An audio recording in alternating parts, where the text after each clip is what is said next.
Ok. Bonjour chers internautes. Deuxième partie. Un homme est infaillible à travers le don particulier que Dieu lui donne. Pas par un comportement humain. Parce que les comportements humains, on fait tous des erreurs. À titre d'exemple, je peux citer, je peux lire une brochure d'un homme de Dieu. Je crois que c'est le chapitre 8. Voilà. Chapitre 8. Il s'agit de William Branham. L'étape actuelle de mon ministère, c'est William Branham. Ça a été prêché le 8 septembre 1962. La traduction française de ce message a été imprimée et distribuée par Voice of God Recording. C'est vrai, les gens l'adorent aujourd'hui et il est de ceux qui disent que les prophètes sont infaillibles. Voilà. Parce que quand on dit les prophètes sont faillibles, ça choque les gens. Maintenant, au niveau de la page numéro 8, je vais lire rapidement, ou même doucement, la partie, une phrase du paragraphe 33, ou si vous voulez, connotation 33. C'est William Branham qui parle. Je présente mes excuses, je présente des excuses devant Dieu et devant les gens d'avoir été stupide et d'avoir fait beaucoup d'erreurs. Par contre, au cours de ces nombreuses années, donc ça fait beaucoup d'années de ministère, au cours de ces nombreuses années, parlant de ministère, donc je vais lire mot pour mot. Par contre, au cours de ces nombreuses années, j'ai eu le privilège de voir des gens rentrer par millions dans le royaume de Dieu. Et je suis reconnaissant au Seigneur de m'avoir permis de les y conduire. Je crois qu'ils seront là-bas ce jour-là. Donc je reprends. Voilà. Ce grand prophète qui avait un ministère glorieux et qui avait fait beaucoup plus de miracles que Jésus. Ça dépend aussi parce que lui il a eu plus de temps, plus de 20 ans de ministère, c'est pas du jeu. Voilà. Or Jésus c'est 3 ans et demi. Donc pendant ces plus de 20 ans de ministère là, il reconnaît que dans ses enseignements et aussi souvent par sa vie, en tout cas on parle ici en termes d'enseignement, il reconnaît que dans ses enseignements il a fait des erreurs, pas seulement des erreurs, mais il a commis des bêtises. Donc on parle de commettre des bêtises, ça c'est lié aussi aux actions. Ça c'est ce que j'appelle être.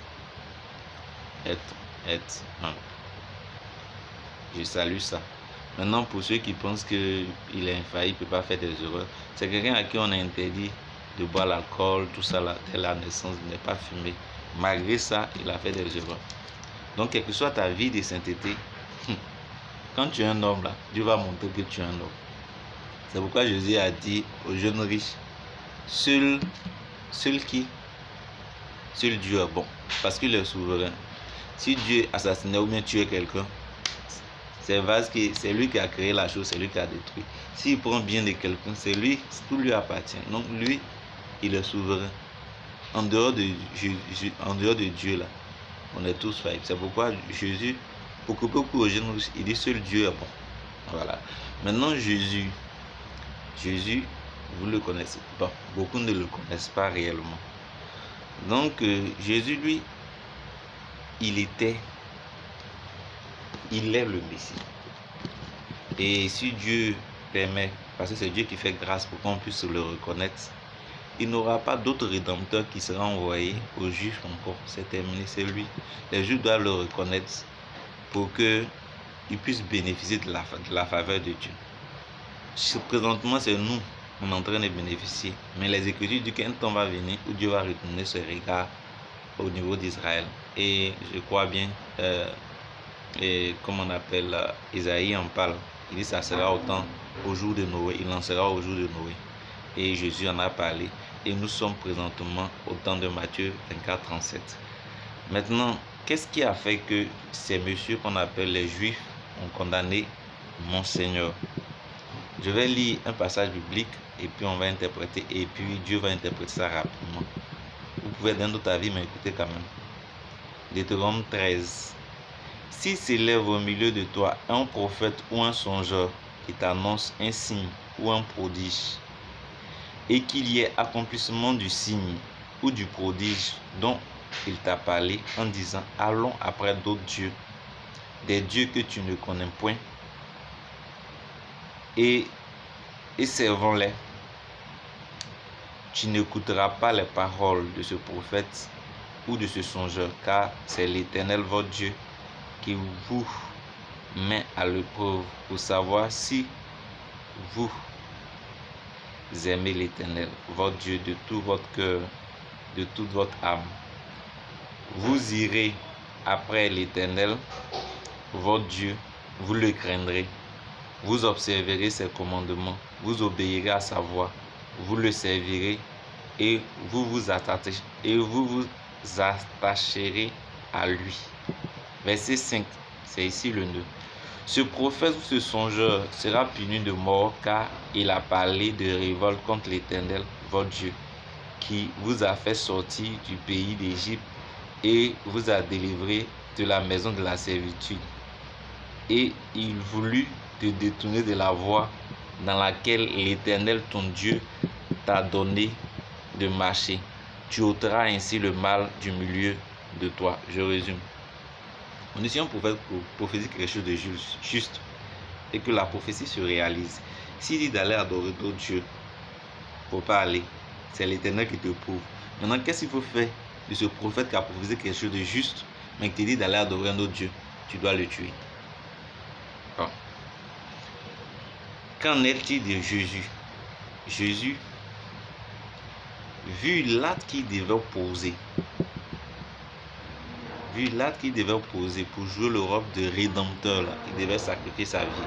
Donc par sa vie, il lui était impossible d'accomplir la loi de Moïse et en même temps jouer le rôle d'agneau immolé, de rédempteur. Parce que quand vous allez lire Ésaïe 53, verset 10, le rédempteur devait donner sa vie en rançon pour le péché des siens. Et alors, après avoir donné sa vie, la Bible dit il verra une sainte postérité. Et dans, je crois, et c'est ce que confirme, en parlant de postérité, l'Apocalypse confirme ça en disant Jésus a une postérité. Parce qu'il devait vivre dans cette postérité-là pour confirmer le reste de ses écritures. Jusqu'à, pour ceux qui ont suivi ma dernière prédication, 1 Corinthiens 15, on dit le Fils doit régner jusqu'à ce qu'il nous débarrasse de la mort. Et dans Ésaïe 25, on voit que celui qui nous débarrasse de la mort, c'est bien l'Éternel. Donc, un oint qui jouera le rôle de Dieu pour nous débarrasser de la mort. Et ce oint-là, dans Daniel 7, c'est lui que toute la terre doit adorer. C'est lui qui aura un gouvernement éternel. Ce oint-là, c'est Dieu. C'est lui qu'on appelle le Messie. Si vous comprenez ça, c'est déjà bon. Maintenant, voilà Jésus dans Apocalypse 22, verset 16. Moi, Jésus, j'ai envoyé mon ange pour vous attester ces choses dans les églises. Je suis le rejeton et la postérité de David, l'étoile brillante du matin. Vous voyez, il dit, je suis le rejeton et la postérité de David. Toute une postérité en Christ. Maintenant, vous voyez, pour ceux qui ne croient pas que Jésus est Dieu, Jésus a dit avant Abraham, je suis. Pourquoi? Parce que ce qu'il voulait faire, il a déjà montré ça à Abraham. Si vous lisez Genèse chapitre 18, Dieu est descendu sur une forme humaine en compagnie de deux personnages. Et ce Dieu-là, que ce soit dans la Torah, que ce soit dans nos évangiles, ils l'ont qualifié de Seigneur, de l'Éternel. C'est auprès de lui Abraham a intercédé pour ne pas qu'il détruise Sodome et Gomorrhe. Voilà. Ce Dieu-là a mangé. Ce Dieu-là a bu. Donc il a pris une forme humaine. Et Abraham l'a appelé Seigneur. Les Écritures l'ont appelé Seigneur. Les Écritures de Moïse l'ont appelé Seigneur. Donc Dieu pouvait prendre une forme humaine.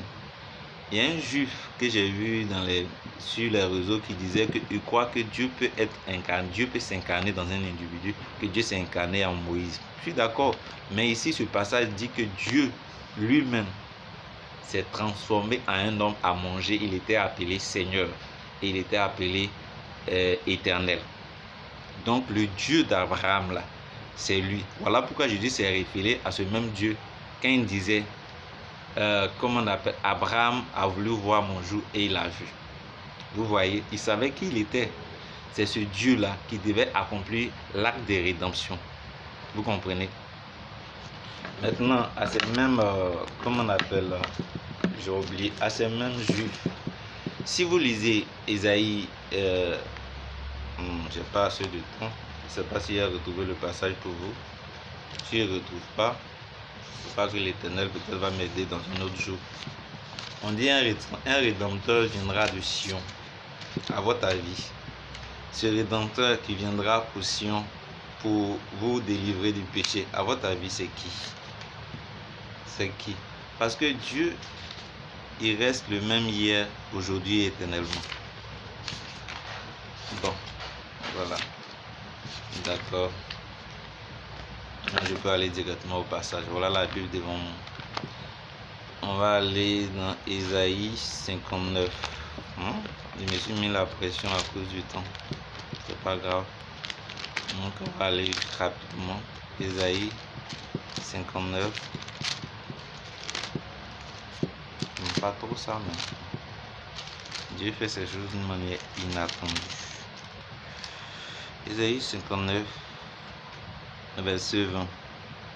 Un rédempteur viendra pour Sion, pour ceux de Jacob qui se convertiront de leurs péchés. Eh bien, il était question de Jésus.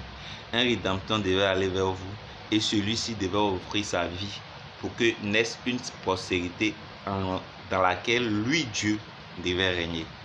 Maintenant, si on lit vous-même votre propre version, c'est votre version là même que je cherchais. Parce que pour lire ça, il aurait fallu que je lise ça.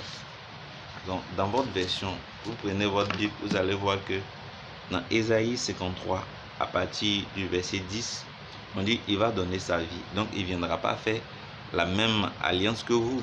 Vous sacrifiez des animaux. Lui, il ne devait pas sacrifier des animaux. Donc, il était obligé de violer la loi de Moïse pour accomplir la volonté de Dieu. Puisque lui ne doit pas offrir des animaux, il doit offrir sa vie. Les Écritures disent qu'il doit offrir sa vie. Et c'est ce qu'il a fait sous vos yeux. Et vous l'avez condamné.